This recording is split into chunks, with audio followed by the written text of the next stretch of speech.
Matou a mulher e foi tomar banho? É só uma pergunta. Tô falando do tenente-coronel Geraldo Neto. Também precisamos conversar sobre Erika Hilton e sobre o documentário Por Dentro da Machosfera. Fica aí que o programa tá demais.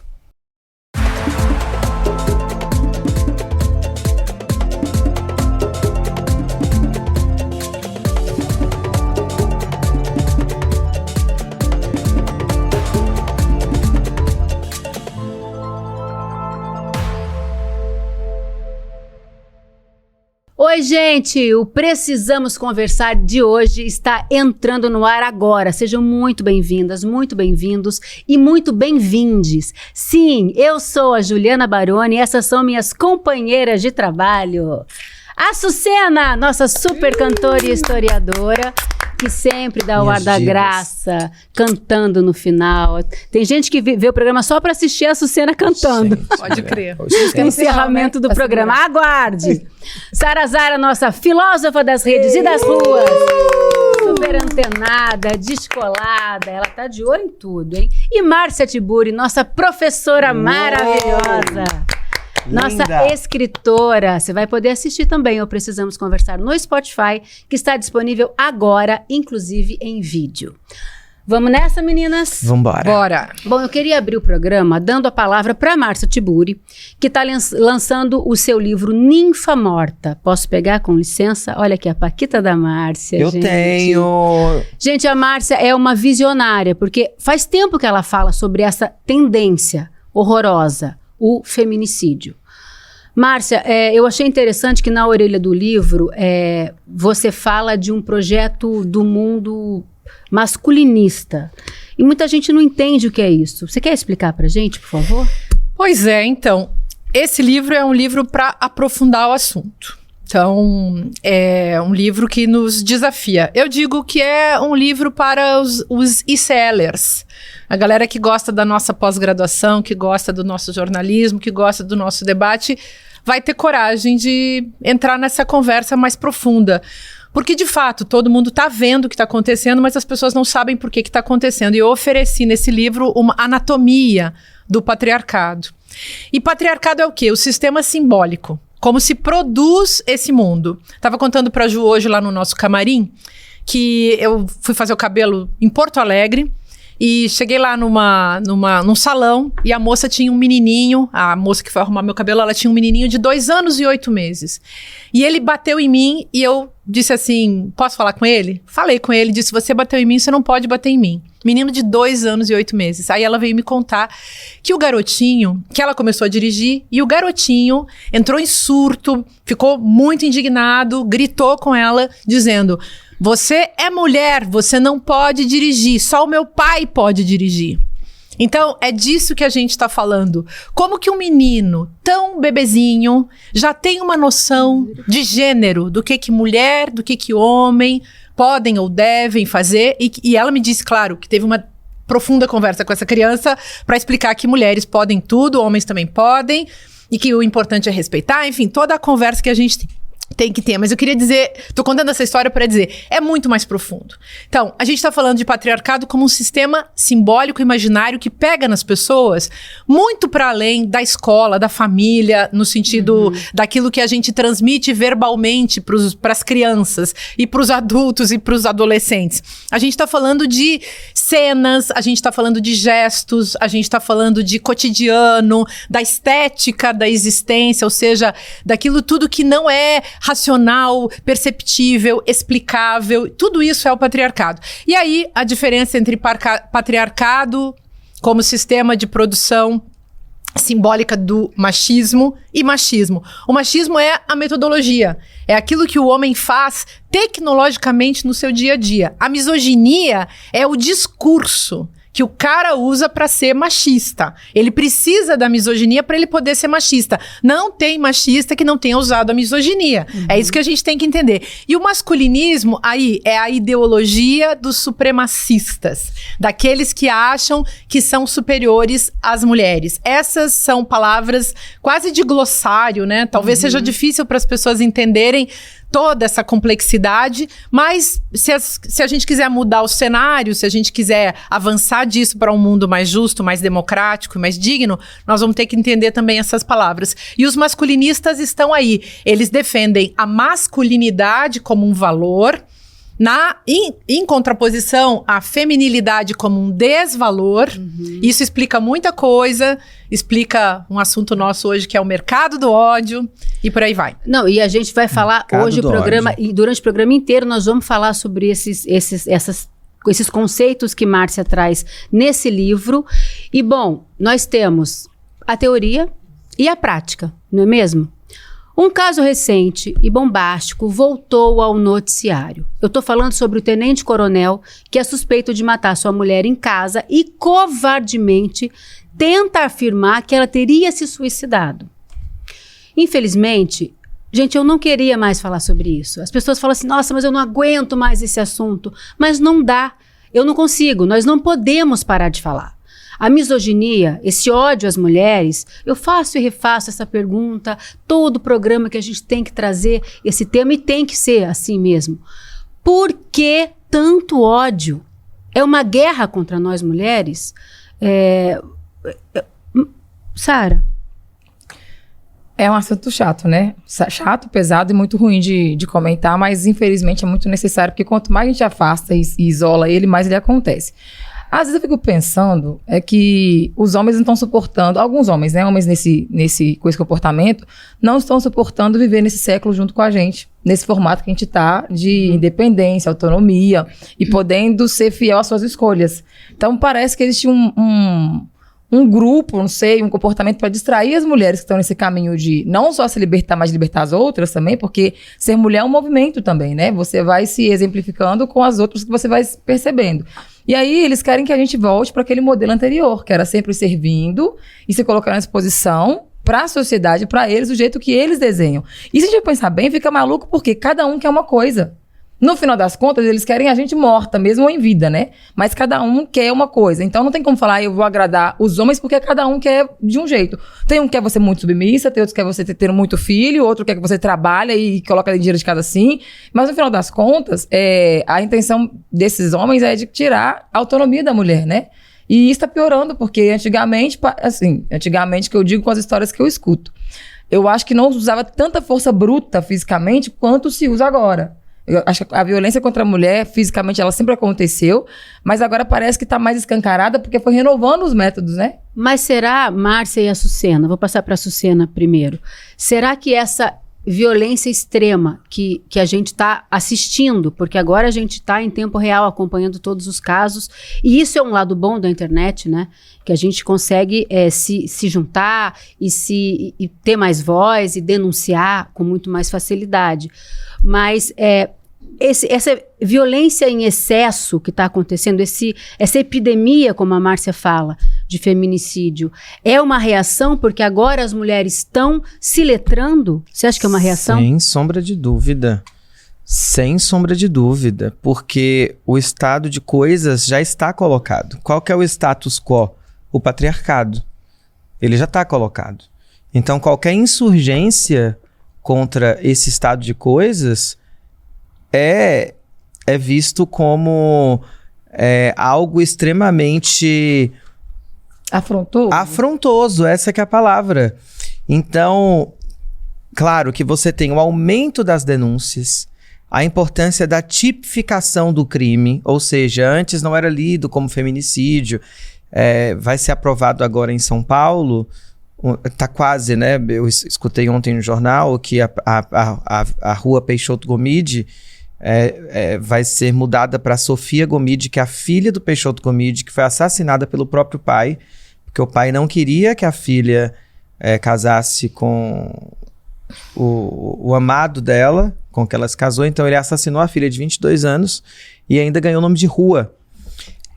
Como Samuel Klein é nome de rua em São Caetano. Então existe um projeto de lei para mudar o nome de rua de feminicidas, primeiro dos feminicidas. E há muitos tipos de feminicídio, né? Como bem o livro da Márcia vai trazer, e a Sara disse bem, né? Sobre o que a Márcia fala em Ninfa Morta, que existe feminicídio também simbólico. do discurso, da voz, do silenciamento, do esvaziamento de subjetividade, da objetificação profunda. Então, quando as mulheres elas se reconhecem, eu acho que isso é o mais importante, né? É um momento de colapso do patriarcado. Eu acredito plenamente nisso. É um colapso porque não tem mais volta. Então, a alternativa é assassinar mulheres. Você entende o quanto é pesado isso? É a alternativa diante do colapso discursivo, metodológico. Claro. Você falou os três, qual que é mesmo? O metodológico, o discursivo e o masculinista, que é o ideológico. Ideológico. Então, essa tríade, ela está colocada em xeque. Uhum. Olha que gostoso. Só que aí, como você bem disse também, que eu vi no comentário que eu te acompanho, é um atentado terrorista. Todos os dias. O patriarcado é isso, gente. É um terrorismo... parece uma guerra, mas é um terrorismo. Na vida cotidiana é praticamente uma guerra de guerrilha e reacionária. Esse é o ponto interessante também para a gente pensar. Tem uma reação à liberdade das mulheres, Sara. Tem uma reação a essa nova mulher que não é a mulher submissa. É resistente, né? Que é uma pessoa que chega com a sua consciência dos seus direitos. A sua potência, né? E que luta por direitos, e sua potência, e que luta pelo direito de ser uma pessoa integrada a uma comunidade democrática. Porque aquela noção de democracia, que tanta gente chamou de democracia burguesa, os nossos queridos colegas esquerdomachos, é uma democracia burguesa dos homens, gente. É dos homens, nunca foi nem para as mulheres burguesas. Então vamos lembrar disso. Então, o reacionário, a reação é literalmente reacionária, Sucena. É uma reação que é pela violência e ela vem pelo preconceito. E outra coisa que eu queria comentar sobre o Coronel. O Coronel é um caso interessantíssimo de sujeito paranoico, totalmente paranoico.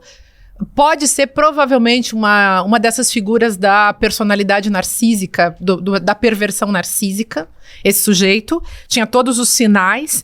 E ele faz uma coisa curiosa, porque o patriarcado assassino, o patriarcado feminicida, ele, como eu escrevo no livro, ele é um regime de culto, de ódio às mulheres e culto do macho. Como eu falei, valor dos homens contra a desvalorização das mulheres. Só que esse cara, o que ele fez? Vocês leram as mensagens do WhatsApp que vieram à tona? As mensagens, para você que não viu bem as mensagens, pill, né? É o seguinte, a troca de mensagens entre os dois, primeiro ela manda uma mensagem para ele falando assim, você tá me desrespeitando, esse relacionamento tá insuportável, você ontem me deu um tapa na cara, isso não tá certo, eu quero me separar. Ele responde assim, eu só te tratei como um homem deve tratar uma mulher, eu sou um macho alfa e te trato com amor, com carinho e você tem que ser submissa, porque você é uma mulher beta, tem que ser submissa. Uma mulher, gente, que coisa horrível!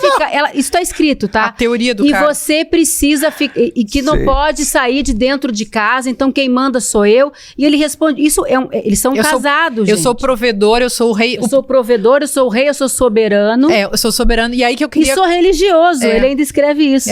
E eu escrevi sobre tudo isso nesse livro, e uma coisa que eu queria comentar é que esse sujeito não é só o culto do macho generalizado no patriarcado, mas ele reivindica o culto do macho que ele é. Ele diz, você tem que me adorar.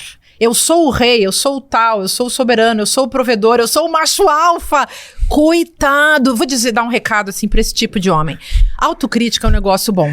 É a autocrítica que faz a gente se arrumar o cabelo, tentar se melhorar. A autocrítica é uma característica das mulheres. A gente tenta se melhorar todo o tempo, até a gente ficar, sei lá, legal, apresentável, dizendo... Aqui toda a linguagem é... Eu me preparei do melhor possível para poder chegar perto de vocês. Eu me apresentei no meu melhor, né, para vocês. Os homens podiam começar a fazer isso. Eles estão muito perturbados e eu até diria, vou lançar aqui uma tese pra gente discutir na vida e pros nossos queridos e queridas espectadores em geral verem isso e pensarem, né? De fato, será que a gente não tá vivendo uma espécie de síndrome patriarcal ou uma síndrome masculinista? Será que as pessoas estão realmente de posse de sua razão? Quando a gente vê esses homens parecendo aquilo que eles sempre disseram que a gente era, umas loucas, a gente vê esses homens parecendo uns loucos. Matam a mulher, se matam. Matam os filhos, se matam. Matam as mulheres e depois saem por aí fingindo que elas se suicidaram. Que é isso? E o que assusta nesse caso é que ele uma alta patente dentro da polícia militar. Ele, na hora do crime, ele chamou a polícia, os policiais de uma patente mais baixa foram até a casa dele, ele dando dura em todo mundo, com uma frieza absurda, sendo assim uma autoridade, assim, usando a sua patente. Ele descumpriu uma ordem do cara que foi ali, foi tomar banho, para destruir possíveis provas contra ele. Ele forjou a cena do crime. Isso está sendo investigado, eu não estou afirmando, mas tudo indica que ele forjou a cena do crime para ainda botar essa mulher ela tirou a própria vida, e ele ainda pega o discurso real e transforma para ele não ficar mal na fita, porque ela queria se separar dele. E ele que não queria se separar dela. E ele achava que ele ia ficar impune, que ninguém ia descobrir a malandragem, a canalice que ele fez quando ele botou a arma na mão dela, sendo que ele mesmo, forjando segundo a perícia. Pois é. E ela ainda com marcas de estrangulamento aqui no pescoço, e ele diz o seguinte, pode ter sido a filha de 7 anos que fez essa marca na mãe. Não, e o mais triste disso tudo é que eu fico pensando que eu acho que o homem aproveita muito da fé da mulher, porque a mulher é muito crente. A mulher acredita muito na palavra do homem, inclusive quando esse homem é seu companheiro. Eu acho que, eu digo por mim, né, na época que eu tinha essa situação, que eu vivia com um homem que tinha esse comportamento agressivo, a gente acredita de fato quando a pessoa fala assim, eu não vou fazer isso nunca mais. Uhum. Porque a pessoa, ela fala num momento assim, com uma sensibilidade diferente, porque imagina, tem uma pessoa te agredindo, puxando seu cabelo, te dando um soco, te jogando no chão. Aí, de repente, aquela pessoa para e começa a chorar e fala que não vai fazer mais, você acredita naquela intenção da pessoa mesmo. E a mulher é muito crente. E aí, uma coisa que eu fui aprendendo é que a gente não tipifica o tipo de feminicida. Tipifica o tipo, ficou bom, né? A gente não coloca assim cada um na sua caixa. A gente acha que feminicida é só aquele homem que vai lá e mata a mulher e finaliza a vida dela de uma vez só. E aí eu fiquei pensando que tem várias formas de você matar uma mulher com ela em vida. É um assassinato meio que lento, né? Eu tava conversando com a mãe de uma cliente esses dias que ela tentou suicídio com 81 anos de idade. Porque descobriu, o marido morreu em janeiro, e aí ela começou a passar muito mal porque a imunidade caiu. Foi descobrir, ela deu positivo para HIV.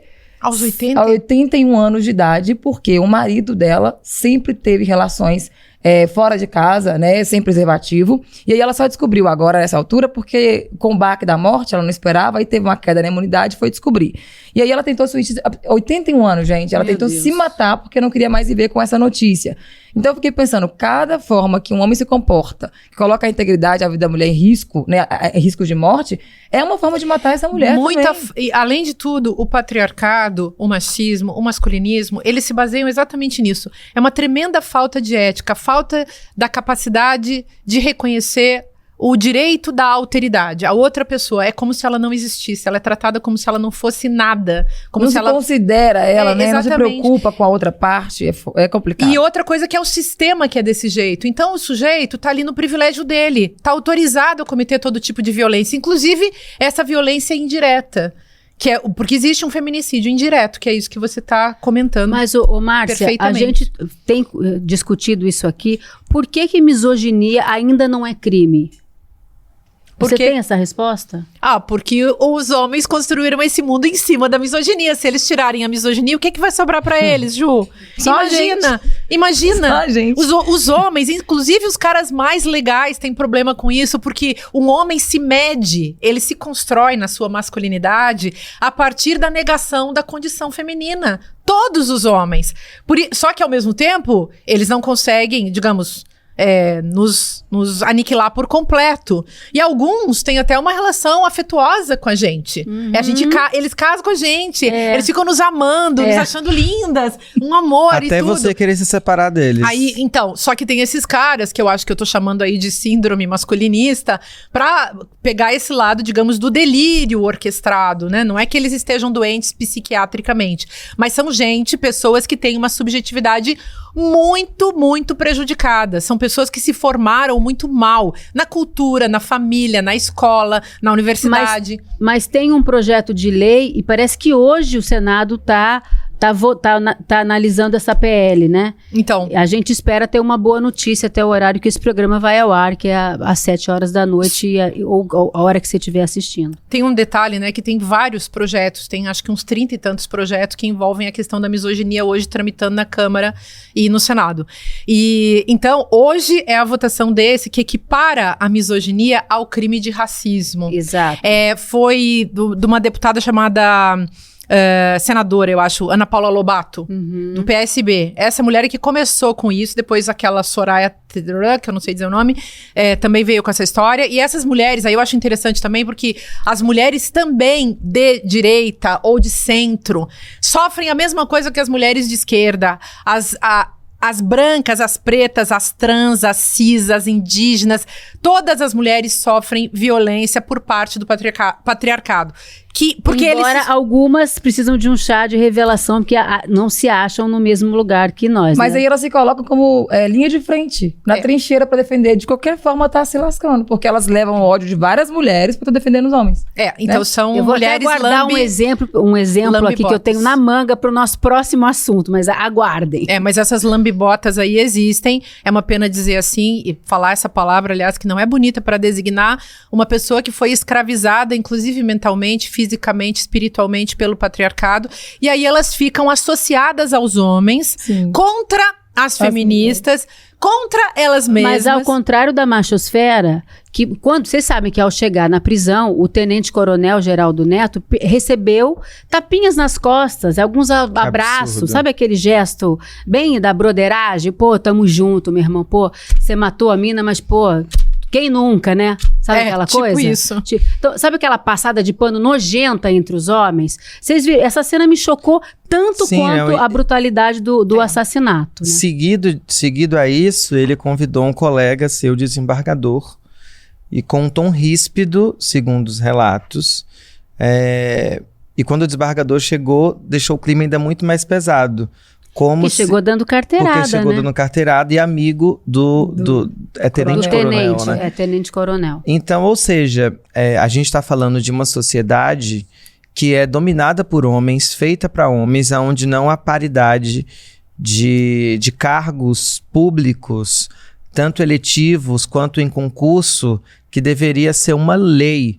Eu acho que assim, a gente não vai melhorar se a gente não abrir essas cotas que são mais do que necessárias, porque uma vez a misoginia seja equiparada ao racismo, a gente também precisa de cotas para mulheres nas universidades, nos cargos públicos, nos cargos públicos não só eletivos, eu digo, mas claro. Gente, um STF é um absurdo. Gente, é sério, o STF é um símbolo do Brasil. De um Brasil misógino. Só a Carmen Lúcia, só ela não tem sociedades suspeitas lá no STF. Que coincidência, por que será? Incrível. Por que será que as mulheres são mais honestas? É também uma coisa pra gente discutir. É sobre isso que a gente vai falar agora, que é uma continuação desse assunto anterior, que é a machosfera, né? Tem um documentário na Netflix, gente, do Louis Theroux, que chama Por Dentro da Machosfera. É um retrato nu e cru, tá? É um mergulho no universo dos Red Pill. Para quem não conhece, Louis Theroux, ele é um documentarista inglês que durante muitos anos fez uma série documental na BBC em que ele investigava fenômenos curiosos da cultura dos Estados Unidos, como, por exemplo, a normalização do uso de armas, a cientologia, os neonazistas, os extremistas religiosos e por aí vai. O cara é realmente brilhante. Ele tem um jeito único, sabe? Porque ele parece uma pessoa inocente que tá ali meio sem saber direito do que se trata. E eu acho que... Uma certa frieza, né? Uma certa frieza, uma frieza sem julgamento, porque ele tá ali mesmo para tentar entender, para ouvir o argumento, né? Desse pessoal aí. Então, eu acho que todo mundo tem a obrigação de ver esse documentário, tá? Porque ele realmente entra nas casas, nos carros e na cabeça desses influenciadores Red Pill. Vocês concordam comigo, meninas? Todo mundo viu, né? No ódio. É mas eu difícil vi. de ver, né? com ódio! Nossa, tive que assistir mexendo no celular, fazendo um monte de coisa, distraindo, porque tava muito pesado. Eu falei, ô, Pátio Urbano e TT, que conseguiram me irritar da minha casa. Não, gente, ontem ainda teve o assassinato dessa chefe da polícia lá do Espírito Anteontem, Santo. acho, Daiane, né? É horrível. É também mais uma dessas histórias horrorosas que você assiste. Quem acompanha as estatísticas brasileiras, aquele monte de mulher, e vê esse tipo de documentário, aí você fica assim, meu Deus, estamos perdidas. Até porque tem um detalhe que a gente não pode esquecer. Os homens, além de tudo, estão armados. E os homens que estão matando são homens ou que pegam uma faca, que é o sujeito que não tem a arma, mas os que têm a arma de fogo, que fácil que fica. E as armas foram liberadas por quem? Por quem? Não precisa eu falar, né? Não, e não só isso, o discurso misógino do nosso ex-presidente, infelizmente nosso ex-presidente, eu acho que também vem, é um discurso do Trump, do Bolsonaro, da extrema-direita, vem legitimar, porque antes, eu penso isso, mas não pega bem falar. E quando vem uma alta autoridade do país e começa a falar essas coisas como, você não merece ser estuprada, só para dar o exemplo dos horrores, dei uma fraquejada, veio uma mulher, e outras frases que são já clássicos da anticultura brasileira, ele vem e legitima esse comportamento. Então, olha o perigo que a gente vai correr de novo esse ano, de ter mais um da grife, né, Márcia? Porque não é só Flávio, é Flávio Bolsonaro. Ele está tentando dar uma de moderado, mas ele é exatamente farinha do mesmo saco da família inteira, né? A família inteira. Então, vamos tomar cuidado. A gente tem que tomar um cuidado.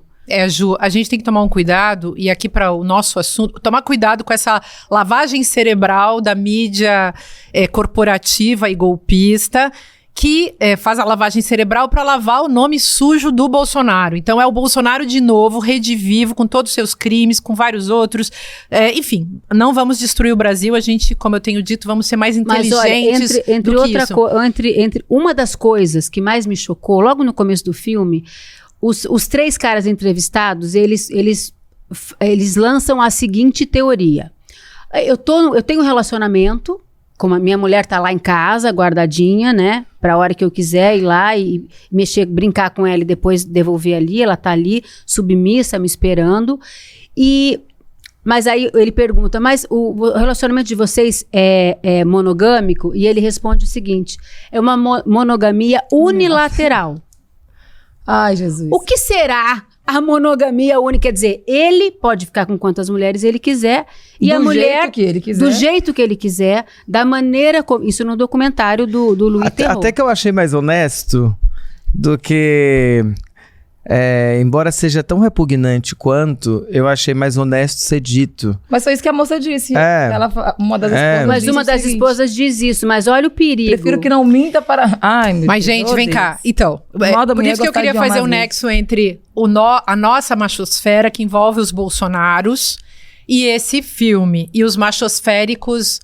modernos, estadunidenses, europeus, asiáticos, carinha de descolados, né? Sim, porque o que está em jogo? O mesmo jogo de eu me valorizo e desvalorizo a outra. Então, eu sou um valor, ela é um desvalor. Eu posso fazer coisas a partir dessa ideologia de que eu tenho mais valor porque eu sou macho.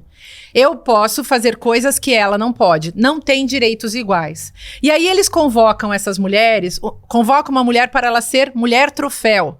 A loirinha do filme, por exemplo, com aqueles puro silicone por todos os lados e com um sorrisinho no rosto, fazendo a Barbie, fazendo a boazinha. A performance da mulher que se assujeita a esse tipo de coisa. Esses dias eu vi uma dessas dizendo que as feministas... Quem inventou o feminismo, uma loira dessas... Todo respeito, gente, nós não dizemos que existem loiras burras porque a gente fica brincando com tudo isso. Ai, de quem disser isso pra mim. Atenção, já provei por A mais B. Eu sou muito inteligente, loiríssima, amor. Então, pois é, olha que coisa horrenda em terem inventado isso da loira burra.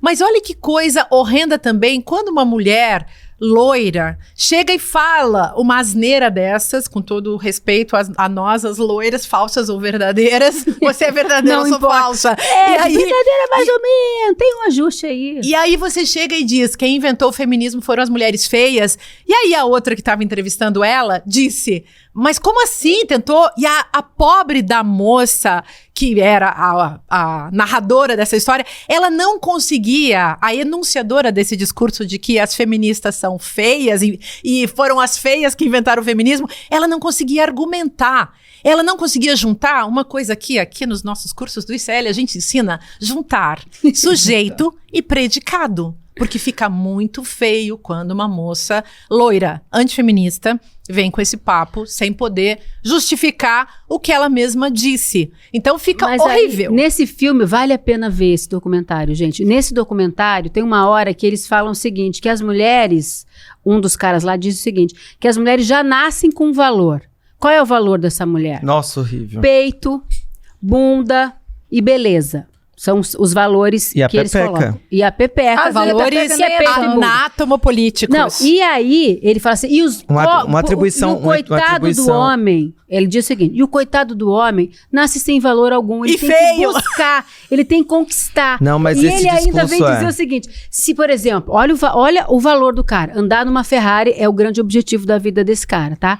Ele fala assim... Essa mulher, aos 20 anos... Que tem peito, que tem bunda... E que tem pepeca... Peleleca? Ela pode andar numa Ferrari aos 20 anos sem se esforçar, simplesmente porque ela tem. Né? Gente, e eles têm que ganhar o dinheiro para comprar a Ferrari e para comprar essa mulher também. Ele diz isso no documentário. E aí a mulher é reduzida a uma mercadoria. É análogo a reduzir Deus a uma mercadoria. É análogo a reduzir um corpo a mercadoria, o corpo de uma pessoa preta que pode ser, que vai ser escravizada. Uma mulher também vai ser escravizada.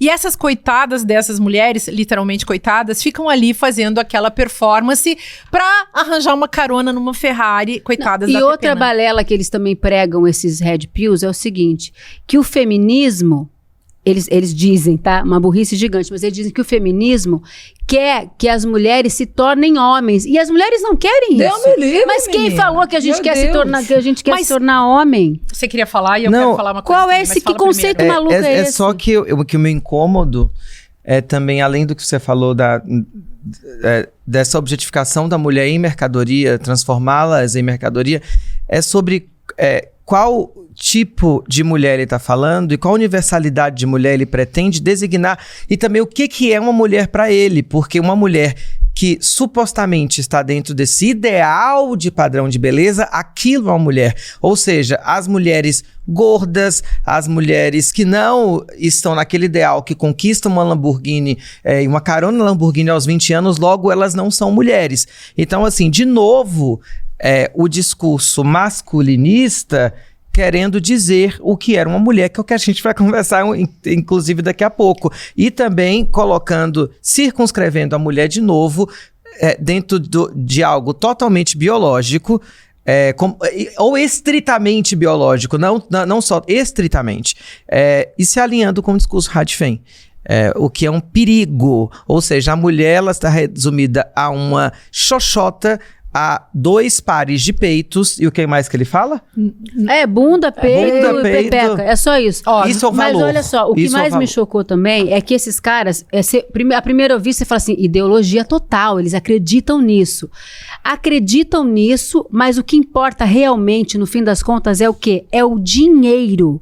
Sim, porque o discurso Red Pill é rentável, é muito rentável. A gente vê uns merdas de uns caras aqui no Brasil, entre eles aquele que bateu na mulher, o tal do Campari, do tiozão do Campari. O calvo. Esse feio cara, do Campari. Eles ganham muito dinheiro, né, Sara? Eu acho que deveria ter uma legalização. Legalização não, como é que se diz? Criminalização. Não, quando a gente regularização, isso, do discurso, e conteúdos como esse não ser Não, tem que ser proibição, isso é crime, gente. É crime, é discurso de ódio. Porque eles estão ganhando muito dinheiro, Márcia, não é pouco. Essa sei. galera tem milhares de assinantes no YouTube, né? Eles têm inscritos no YouTube. Eles têm aquele canal fechado que as pessoas pagam pra ter conteúdo exclusivo, que deve ser pior ainda porque não fica aberto. E eles ganham muito dinheiro com isso. Então, né? Ganham dinheiro às custas de fazer discurso de ódio contra as mulheres, levando em consideração que entre a misoginia, o discurso de ódio e a matança de mulheres existe um nexo letal que a gente precisa E a gente deu o exemplo do prestar tenente. atenção. O tenente começa com um discurso de ódio e vai parar no assassinato. Agora, o que eles estão vendendo também? Eles vendem o discurso de ódio que faz um homem se compensar emocionalmente e, nesse caso, eles ficam ganhando dinheiro, se compensando financeiramente. Mas o que eles estão vendendo além do discurso de ódio? A imagem de um homem que tem uma virilidade ideal.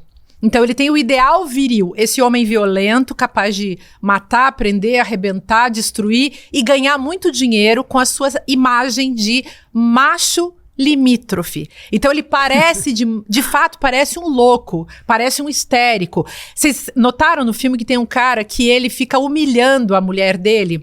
Ele fica humilhando, ele se instaurou naquela humilhação e ele joga com a humilhação. E a humilhação, gente, é a mais antiga tecnologia política que a gente conhece. Faz parte da história do patriarcado, da escravização de pessoas, de toda a história dos preconceitos contra cristãos, islâmicos, judeus, mulheres, pretos, indígenas. A alteridade é rechaçada, é negada e é odiada.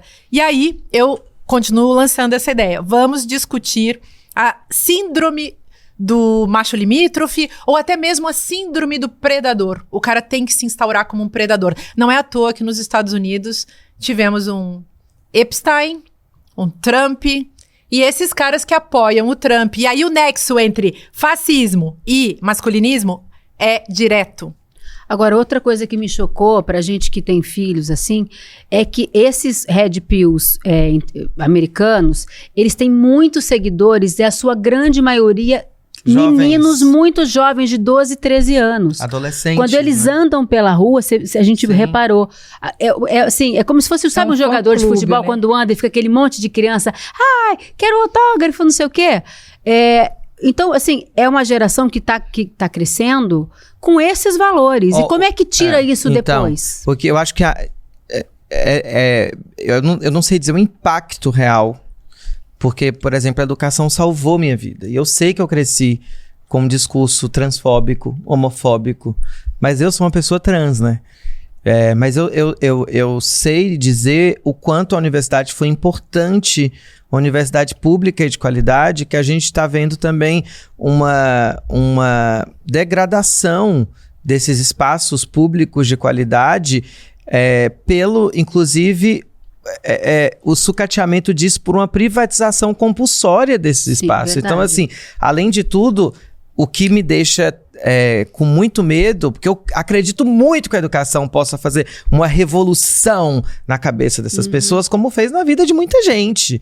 Então, é muito importante que a gente tenha esse propósito, e por isso que as fake news também existem, para sucatear o pensamento crítico.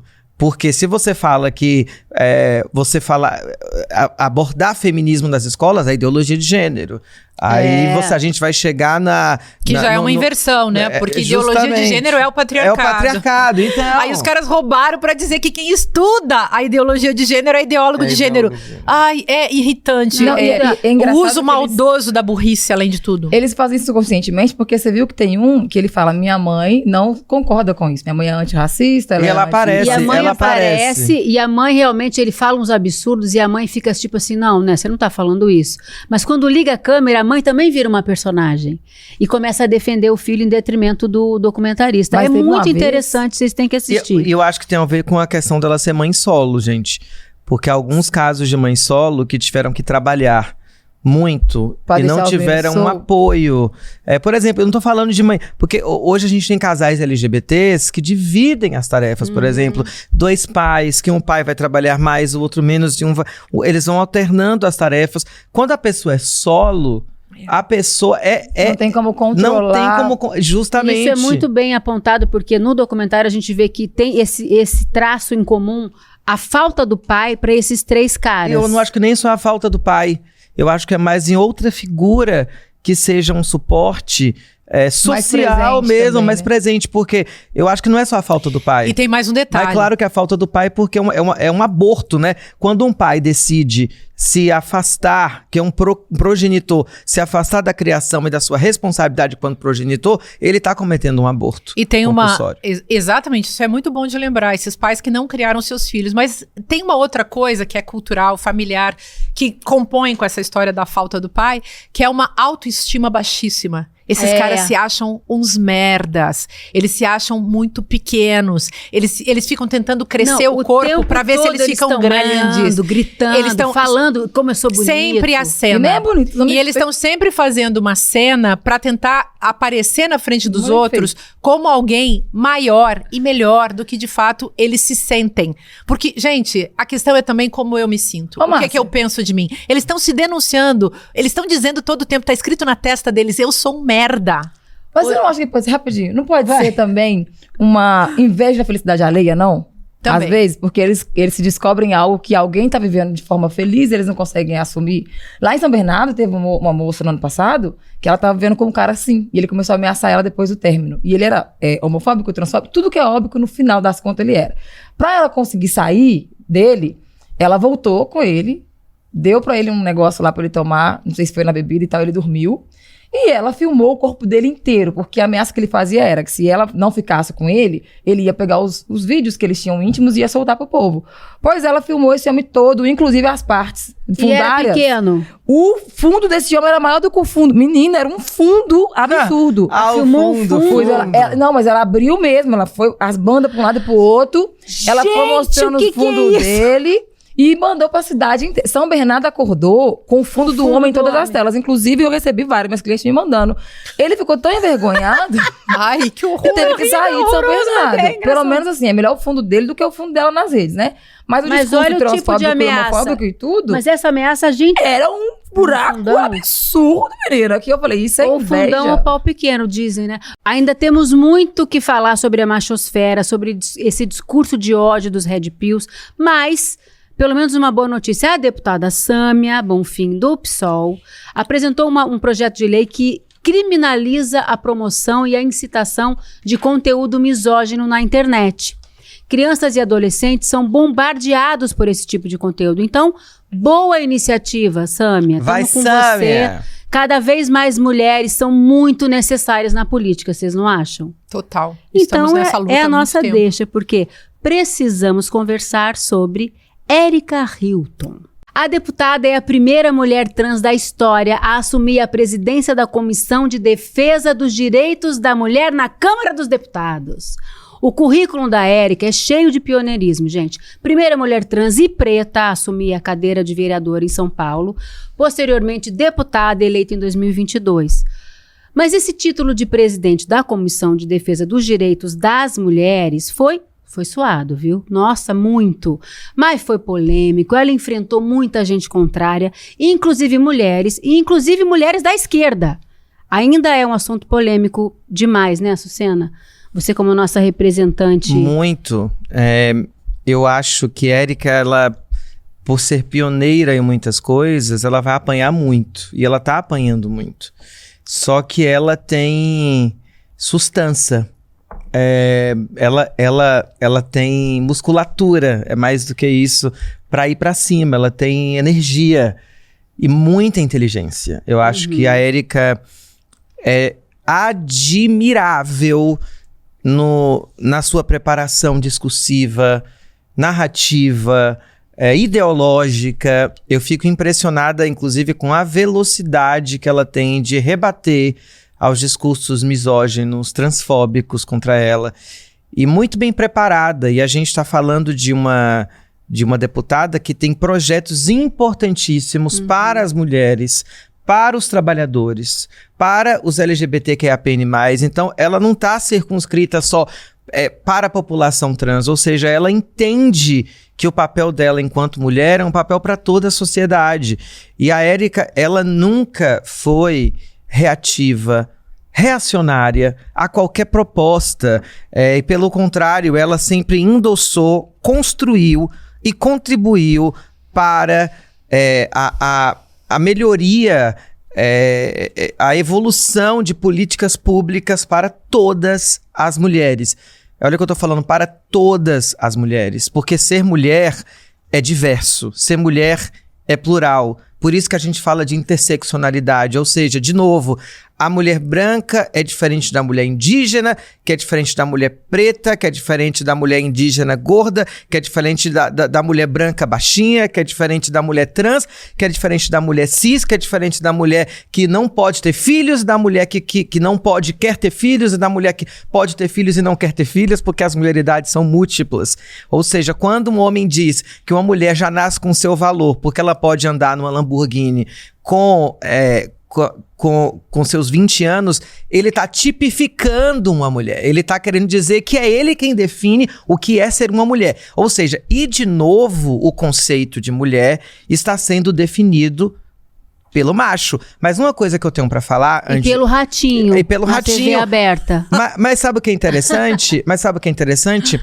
Eu fiquei pensando, numa conversa com a Cato, a gente por Fortaleza fazendo a nossa tour, que foi linda, e a gente ficou pensando assim, que de fato, claro que pode ser problemática essa minha fala, mas ela é problemática em que sentido? Eu não sei se eu quero mesmo ser definida como mulher para esse tipo de gente. Eu não sei se isso, no final das contas, me importa. Se a sua reação contra a minha figura, a minha existência, eu não sei se me importa. Eu sei o que eu sou. Agora eu sei também o que eu não sou. E eu não sou um homem. E aí, essa história também é muito importante que se entenda, porque vocês também sempre me disseram que eu não era um homem. Na minha infância, enquanto eu era chamada de mulherzinha, nos meus trejeitos. Então, assim, eu também sei o que eu não... E vocês me ensinaram também o que eu não era. Agora, o que eu sou, eu também sei. Agora, pra vocês, também querem saber o que eu sou, Eles querem tirar de mim toda a minha subjetividade, toda a minha identidade. Eles querem me fazer não ser de novo no mundo, até o ponto de desnaturalizar aquilo que me é natural. Quando, na verdade, o que não é natural é o discurso do ratinho. Quando não é natural, é o discurso dos homens acerca de nós, que não cabíamos como homens e agora não cabemos como mulheres. E agora não cabemos como nada. Isso é misoginia com transfobia, a velha história dos reacionários reagindo de maneira violenta no discurso e nas práticas concretas contra uma pessoa em sua existência. Feminismo, gente, é a defesa do direito de uma pessoa ser como ela é. E é muito bacana a gente ter visto nos últimos tempos que, a partir da aparição das mulheres trans, houve também uma definição que vem da biologia, que é da pessoa, do ser cis. Lá, os animais cis, o corpo cis, a sexualidade cis. Um sexólogo, aliás, que lançou essa discussão na Alemanha, sei lá, 20, 30 anos atrás. Ele falou, tem gente que nasce e permanece na sexualidade com a qual ele foi definido pelos outros. Como você está colocando, Açucena, perfeitamente, maravilhoso sua colocação. E, ao mesmo tempo, tem pessoas que permanecem e são as cis, e as pessoas que não permanecem naquele lugar hétero definido pelos outros e se tornam as pessoas trans. E aí, qual o problema? Aí eu vi uma jornalista, me contaram, na verdade, que ela disse assim, as mulheres trans estão chamando a gente de mulher cis. Tá, amor, chá revelação. Agora que você foi descobrir isso, mas faz muito tempo que a gente tá falando isso. Eu como uma mulher cis... E as mulheres pretas estão chamando algumas de vocês de branca. Branca, eu sou branca. Uma mulher branca. Não é assim. Mas olha só, eu quero dizer uma coisa. Azar é nosso, eu como mulher cis, branca, eu quero dizer o seguinte, a Erika Hilton me representa. Eu nunca vi, a gente nunca teve um debate sobre essa comissão, que era tida como uma comissãozinha qualquer. Ralé, né? Ralé. A gente nunca falou tanto sobre essa comissão. Erika Hilton sim me representa, inclusive a gente tem agora uma enquete no chat. Se você, assim, Erika Hilton te representa, responde lá, porque é bom que ajuda a gente aqui na discussão. E eu quero dizer o seguinte, por exemplo, se fosse eleita a tal da Júlia Zanatti, Zanata. Eu não sei nem o nome dela, Zanata. Eu escrevi um artigo sobre isso. Vocês sabem quais foram os 2 projetos de lei que Contra essa mulher mulheres. tem? Eu vou ler para vocês, porque eu fui pesquisar e eu não podia acreditar. Primeiro, contra a vacinação obrigatória em crianças. Olha o desserviço. Use sua criança como escudo lá no plenário, que é muito melhor. Isso. Não vacine, leve sua E a criança outra? como escudo. Outro projeto dela, pasmem, outro projeto dessa Zanata. Olha só, outro projeto. Medida protetiva para mulheres que são uma ameaça para os homens, é um adendo à lei, um ajuste à lei Maria da Penha. Para a mulher ter medida protetiva quando ela for uma ameaça de força, quando ela quiser bater no seu macho, ela tem que ter medida protetiva também. Quer dizer, essa mulher não me representa. Não Érica representa. Hilton sim me Ela representa. fica alimentando com emendas PIX esses clubes de tiro. Aliás, eu escrevi um artigo sobre ela para a nossa querida revista Liberta, em que eu falei, é possível uma musa nazi? Eu escrevi sobre isso. É uma musa nazi. Uma musa diva nazi. Uma diva. Ela é branca, ela é conservadora, ela é mulher cis, blá, blá, blá, blá, Não me representa. E não me representa. Não nos Outra representa. coisa, gente, poderia ser, de repente, uma mulher trans de extrema direita ali. E não me representa. Também. Então, a gente está falando de um alinhamento político-ideológico para as mulheres, e para todas as mulheres, inclusive para as mulheres de extrema-direita, para que elas sejam protegidas. Porque se essa Júlia Zanata, caso venha, e já deve ter sofrido muito com o patriarcado e com o machismo, quem vai defender Não, e ela? você Quem vai viu como defender? ela estava totalmente fora de controle? Quando Érica Hilton estava lá presidindo a primeira sessão da comissão, ela começou a berrar que a Érica teve que mutá-la. Você viu? Eu adorei esse momento. Ela teve que mutar a tal Como da- presidenta. Como presidenta, meu amor, fica isso. calma, agora é minha Tem um vez. E aquela da blackface, gente, aquela pessoa, Não. sobrinha postiça do Bolsonaro, também não nos Sobrinha representa. postiça. Até porque é uma pessoa antiética que declarou ser parda. E para poder pegar um fundo partidário mais favorável a ela. Então tem gente com esse tipo de moral e imoral e não nos representam. É isso. Essa Flávia Bolsonaro, ela incorreu, gente, em 2 crimes, tá? Racismo e transfobia. Sim. Além de criminosa, ela é muito insolente, porque se você não sabe qual é o problema do blackface, eu posso te explicar rapidamente. Blackface era uma prática usada nos Estados Unidos por, não sei em que momento, faz 200 anos que isso... Cinema e teatro, né? No cinema e no teatro. E no futebol os também. negros... No futebol também. As Olha que pessoas interessante. pretas e pessoas negras eram proibidas de entrar no teatro. E subir no palco, então, nem se fale. Então, os atores brancos se pintavam de preto para poder fazer os papéis de pessoas pretas. Só que papéis eram esses? Eles eram mostrados como inferiores, como pessoas, coisas pitorescas, como selvagens, como escravizados, como figuras menores. Aquilo era para título de entretenimento humorístico. Olha que absurdo. E isso já caiu no senso comum, isso agora é proibido. Isso configura racismo, isso é crime. Ô, Ju, eu acho que no futebol era o contrário. Eu acho que os jogadores pretos, eles tinham que passar pó de arroz para ficarem claros, para entrarem em campo e jogarem em times. Ô, Sara, Mas o que você achou disso, assim, quando você viu aquela mulher se pintando de preto? Aquela mulher que comprou o sobrenome por um valor... Falta Que de você agressão. Porque um dia que eu agredi ela para de fazer graça. Mas pra mim ela quis fazer o Ailton Krenak. Eu fiquei assim, Ela tentou amor muito. do céu. O Ailton Krenak na promulgação da Constituição, que ele começou a se pintar. Amor, cena mais linda. você não tem ideia do que significa Não, aquilo. é meia hora de tapa sem perder a amizade, você não que rapidinho tem resolvia. ideia. Ô, querida. Ô, Ju, agora essa questão da Érica, eu tava pensando o seguinte, da extrema-direita, pra mim, não teve novidade nenhuma.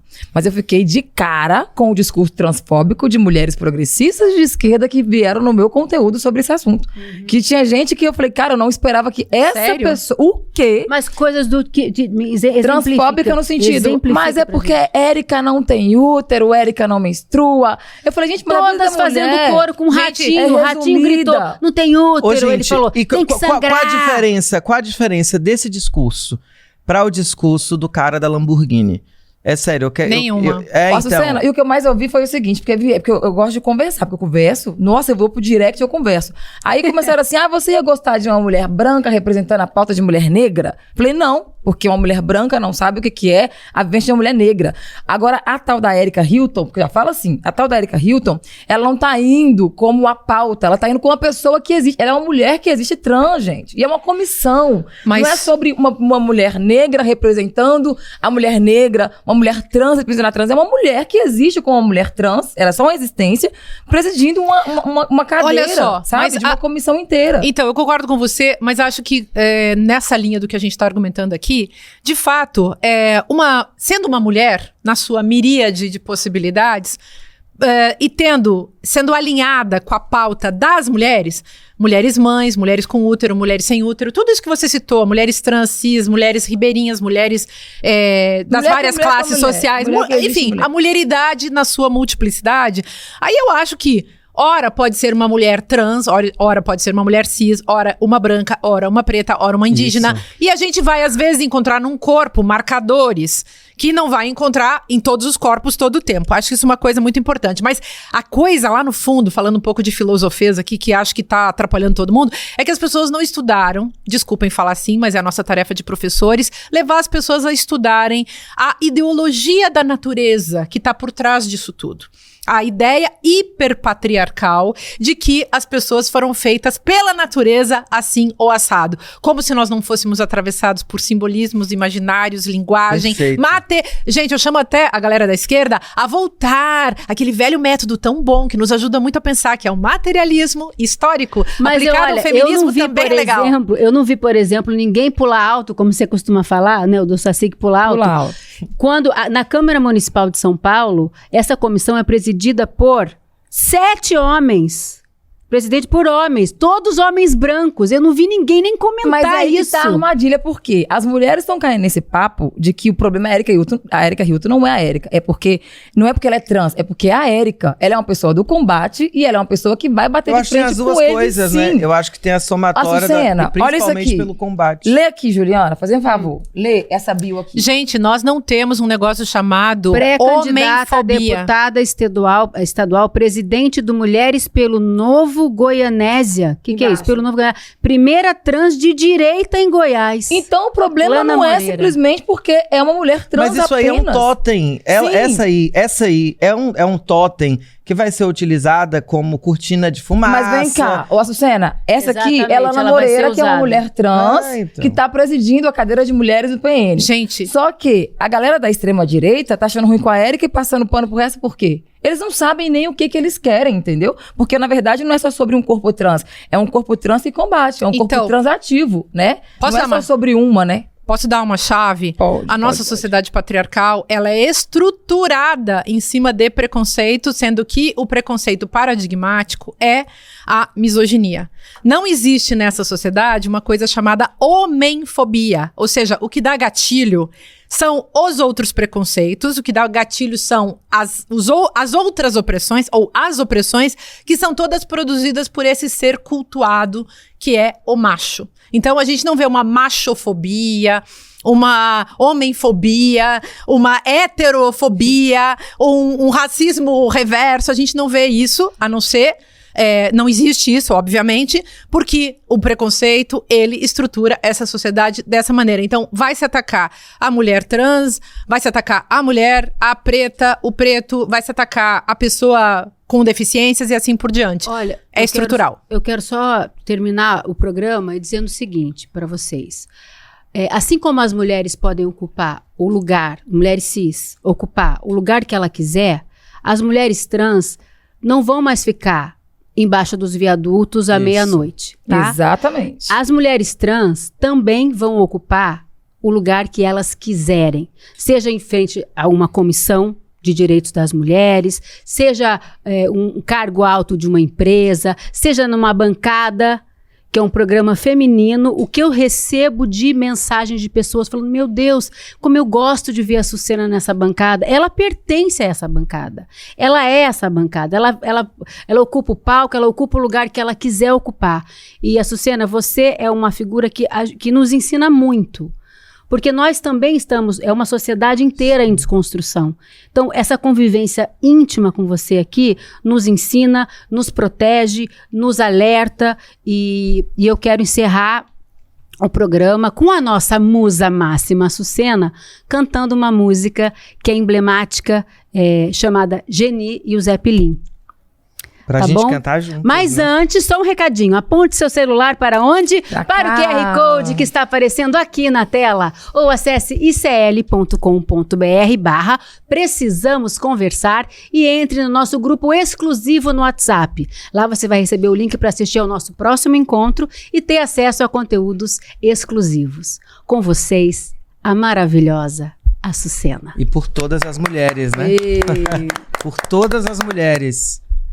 Num suspiro aliviado, ela se virou de lado e tentou até sorrir.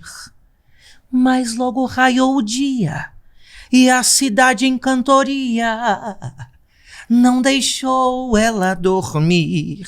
Joga pedra na Geni, joga bosta na Geni. Ela é feita pra apanhar, ela é boa de cuspir, ela dá pra qualquer um, maldita Geni.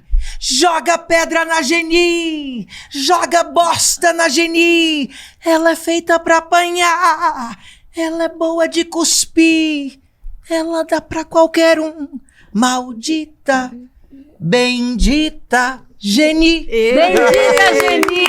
Nosso Linda. encontro foi maravilhoso, que programa importante. Venha conversar com a gente até a semana que vem. Tchau, Beijo, gente. gente. Fala pessoal, tudo bem? Leandro Demore aqui para dar uma notícia incrível. O ICL tem sua própria revista digital, a revista Liberta, um novo espaço de jornalismo profundo, crítico, com a nossa cara, feito para quem quer entender o Brasil e o mundo além da superfície. Na revista Liberta, você vai encontrar os maiores articulistas e colunistas com análise sobre política, cultura, atualidades e, claro, muito pensamento crítico. Esse vai ser o nosso espaço semanal de reflexão em profundidade. Faça agora mesmo a sua assinatura. Acesse icl.com.br/revista. E se você já é aluno ou aluna de algum curso do ICL, tem um benefício especial para fazer parte disso com a gente. Um desconto exclusivo para garantir a sua assinatura. Revista Liberta é o ICL em profundidade.